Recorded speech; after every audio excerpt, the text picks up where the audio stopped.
السلام علیکم، مجھے ایک اور بات بھی کنفرم کر دیجیے گا. یہ جو ایک ہے بات مشہور ہے، قصہ مشہور ہے کہ جب نبی پاک صلی اللہ علیہ وسلم مدینہ تشریف لائے تھے، ہجرت کر کے آئے تھے مکہ سے، تو سب بچیوں نے، بڑوں نے، بوڑھوں نے ایک وہ طلع البدر علینا والا گیت گایا تھا تب. تو کیا یہ بات بھی اوتھینٹک ہے؟ کیا یہ بات بھی اوتھینٹک ہے کہ جب ربی کریم صلی اللہ علیہ وسلم مکہ مکرمہ سے ہجرت کر کے مدینہ منورہ تشریف لے گئے تو اللہ کے رسول صلی اللہ علیہ وسلم کا استقبال عورتوں، بوڑھوں، بچیوں نے ناچنے اور گانے کا سما پیدا کیا اور اس طریقے سے اس کو آپ علیہ السلام کا استقبال کیا؟ مورخین نے اور کئی سارے سیرت نگاروں نے اس قصے کو نقل کیا ہے. البتہ میں آج آپ کو یہ بتانا چاہتا ہوں، تفصیل سے بعد میں بتاؤں گا.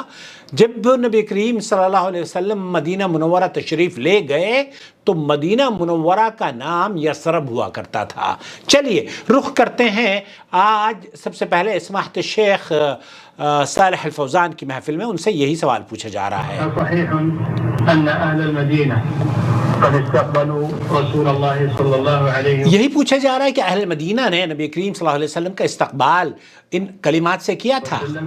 بنشید طلع البدر علینا، بنشید طلع البدر علینا. طلع البدر علینا، اس نشید کو بہت سے لوگوں نے نقل کیا ہے. اس کا مطلب یہ ہوتا ہے کہ طلع البدر علینا من ثنیات الوداع وجب الشکر علینا ما دعا للہ دا ایہا المبعوث فینا جئت بالامر المطاع. تو ان پہاڑوں سے جو ہے سوئے جانب، یہ کہا جا رہا ہے جو ہے سوئے جانب ان 14ویں کا چاند ہم پر اتر آیا ہے، ہم پر چڑھا ہے.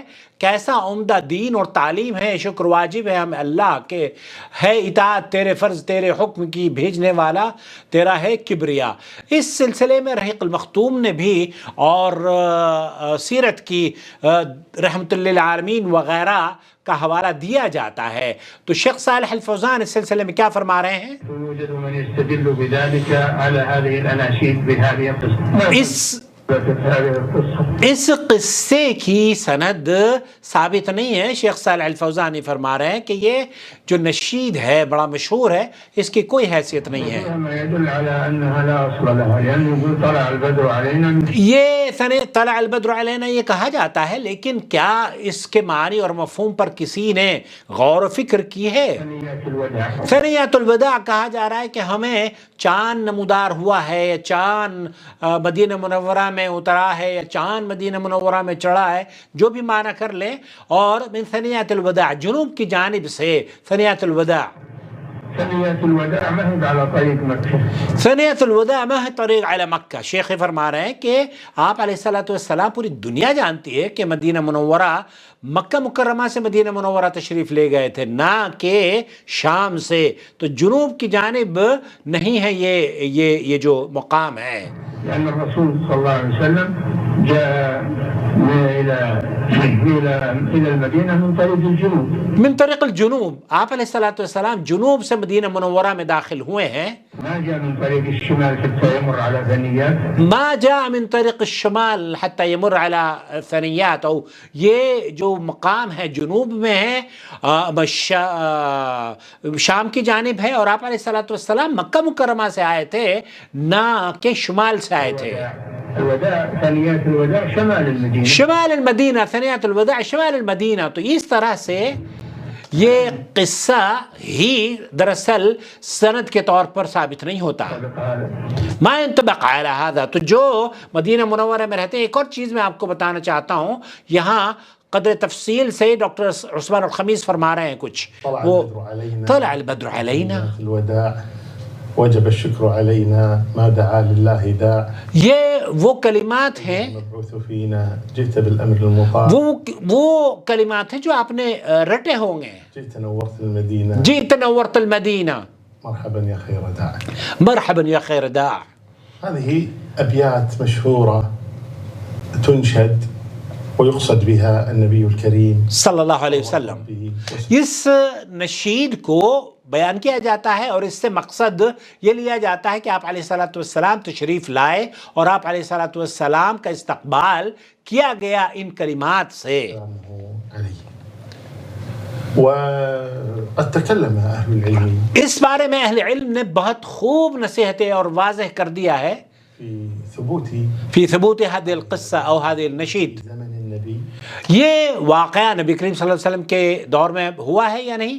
آپ علیہ الصلوۃ والسلام ان نشید کو سنا ہے یا نہیں؟ آپ علیہ الصلوۃ والسلام کا استقبال اس بڑے پیمانے پر کیا گیا ہے یا نہیں؟ صلى الله گاگا کے ناچ ناچ کے النبي النبی صلی اللہ علیہ وسلم نے سنا ہے. ومتى قيلت اور کب کہا گیا ہے؟ كان يغنيها النساء کیا انہیں عورتوں اور مردوں نے سب نے مل کر گایا تھا اور اس پر دف بجایا گیا تھا؟ يعني مسائل كثيرة حول مسائل کثیرہ حول هذا النشید. اس نشید اور اس نظم اور ان اشعار کے بارے میں بہت ساری باتیں ہیں.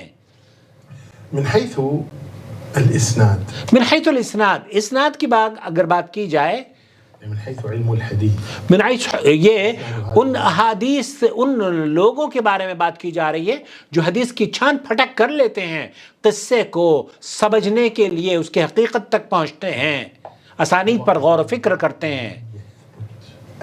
أبدا ابدا لم یثبت، شیخ فرمان ہے کہ یہ ثابت ہی نہیں ہے. لا بإسناد صحيح ولا بإسناد ضعيف لا بإسناد صحيح ولا بإسناد ضعيف، بل قالوا إنما ثبت ما ليس، یہ ضعیف جدا، اس قصے کو ضعیف جدا کہا جاتا ہے. النبي صلى الله عليه ما ثبت.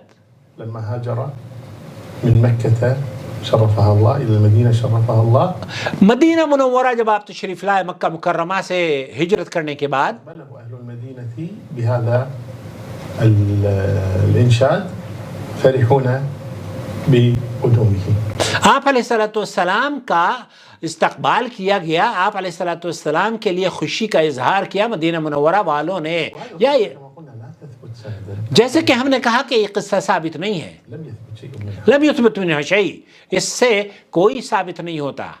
والقصة موجودة في صحيح البخاري.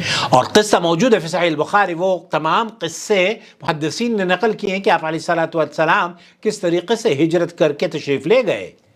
في قدوم النبي صلى الله فی عليه وسلم قدوم النبی صلی اللہ علیہ وسلم، آپ کی تشریف آوری مدینہ منورہ میں یا یثرب میں یا اس زمانے کے اس شہر میں جو مسجد نبوی جہاں پر بس موجود ہے، المدينة وكيف استقبل، هذا ليس فيها شيء من ذلك. من تمام باتوں کی کہ کس طریقے سے استقبال کیا گیا ثابت نہیں ہے. من ذكر الأنشودة ومن ذكر النساء ومن ذكر الدفوف، كل هذه الأشياء غير موجودة.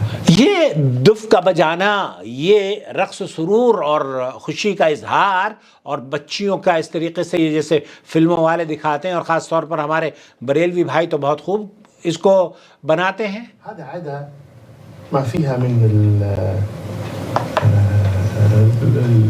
المخالفات في المتن. اس متن میں بھی بہت مخالفات ہیں. اس متن میں جو یہ جو اشعار ہے نا، ان اشعار میں بھی بہت سی چیزیں ایسی ہیں جو کہ آپ سنیں تو شزدر رہ جائیں گے، ضعف في المتن، پریشان ہو جائیں گے. بہت سے لوگ کہتے ہیں کہ آپ اردو بہت، خیر معافی چاہوں گا. قصة فيها خرابيط، يعني شيء ما قصہ فیہا خرابیط، اس قصے میں بہت ساری خرابیاں پائی جاتی ہیں. تثبت. أولا قال بعضهم ثنية الوداع. سب سے پہلی بات تو وہ جو شیخ صالح الفوزان نے فرمائی کہ ثنیۃ الوداع جو ہے وہ جنوب میں نہیں ہے، وہ شمال میں ہے، شام کے راستے میں ہے، اور آپ علیہ الصلوۃ والسلام شام سے نہیں مکہ مکرمہ سے تشریف لائے تھے اور جنوب سے داخل ہوئے تھے مدینہ منورہ میں. هذا أولا. یہ پہلی بات، بنیادی بات. ثانیاً قولهم جئت شرفت المدينة، یہ بھی کہا جاتا ہے کہ شرفت المدینہ، آپ علیہ الصلوۃ والسلام نے مدینہ منورہ میں شرف آوری جب تشریف آوری فرمائی ہے تو یہ مدینہ منورہ کے لیے شرف اور اعزاز کی بات ہے. مرحبا يا خير داع. مرحبا یا خیر داع. ما كانت تسمى المدينة. اس زمانے میں کبھی کسی نے غور کیا کہ نبی کریم صلی اللہ علیہ وسلم کی جس شہر میں تشریف لے گئے، کیا مدینہ منورہ اس کو کہا جاتا تھا؟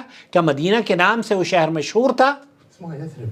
اس میں وہ تو یثرب تھا. یثرب کے نام سے آپ علیہ الصلوۃ والسلام، آپ صحیح بخاری اور مسلم اٹھا کر دیکھیں تو یہ تمام چیزیں آپ کو مل جائیں گی. إنما سميت المدينة يعني بعد ذلك بعد ذلك، تو یہ تو مدینہ منورہ کا جو نام رکھا گیا ہے یہ بعد میں رکھا گیا ہے. سميت المدينة ولم يستقبل النبي هذا الاستقبال الذي ذكر ولم يكن من عادتهم أن النساء. نبی کریم صلی اللہ علیہ وسلم کی عادت مبارکہ بھی نہیں تھی کہ اس طرح کے ہجوم سے، اور جہاں آپ عورتوں اور مردوں کو گاتے ہوئے دیکھتے تو آپ علیہ السلام کی عادت نہیں تھی. اس چیز کو آپ پسند نہیں فرمایا کرتے تھے. يخرجن هكذا يغنين أمام الرجال اور اس طریقے سے عورتیں مردوں کے سامنے نکل کر گانے گائیں اور رقص کی فضا ہو. يعني ليس واقع. لیس واقع. تو یہ تمام چیزیں حقیقت پر مبنی نہیں ہیں دوستو، بھائیوں اور بہنوں. تو خلاصہ کلام یہ ہوا، ہمارے بہت سے سیرت نگاروں نے بھی، اللہ ان کی قبر کو، اس کوتاہی کو اللہ تعالیٰ معاف فرمائے، انہوں نے بھی بغیر کسی اس کی سند کو بیان کیے اپنی کتابوں میں نقل کیا ہے. اللہ سے دعا ہے کہ اللہ تعالیٰ اس ویڈیو کے ذریعے آپ کو اس چینل سے جڑنے کی توفیق عطا فرما دے اور ہماری ویڈیوز دکھائے، اور ساتھ دیکھتے بھی رہیں اور لوگوں کے ساتھ شیئر بھی کرتے رہیں. یقین جانیے آپ کی ایک جدوجہد سے ایک آدمی بھی اگر گمراہی سے راہ راست پر آ گیا تو میرے اور آپ کے لیے جنت کا حصول کا وہ سبب بن سکتا ہے. اپنا بہت خیال رکھیں. طلع البدر علینا یہ قصہ بے بنیاد ہے، اللہ کے رسول صلی اللہ علیہ وسلم سے ثابت نہیں ہے، اور یہ مختلف لوگوں نے اس کو ضرور لکھا ہے، لیکن کسی کے لکھنے سے بغیر سند اس کو بیان کرنے سے اس کی سچائی تسلیم نہیں کی جا سکتی. شکریہ آپ کا. وما أرسلنا من قبلك إلا رجالا نوحي إليهم فاسألوا أهل الذكر إن كنتم لا تعلمون بالبينات والزبر وأنزلنا إليك الذكر لتبين للناس ما نزل إليهم ولعلهم يتفكرون أفأمن الذين مكروا السيئات أن يخسف الله بهم الأرض أو يأتيهم العذاب من حيث لا يشعرون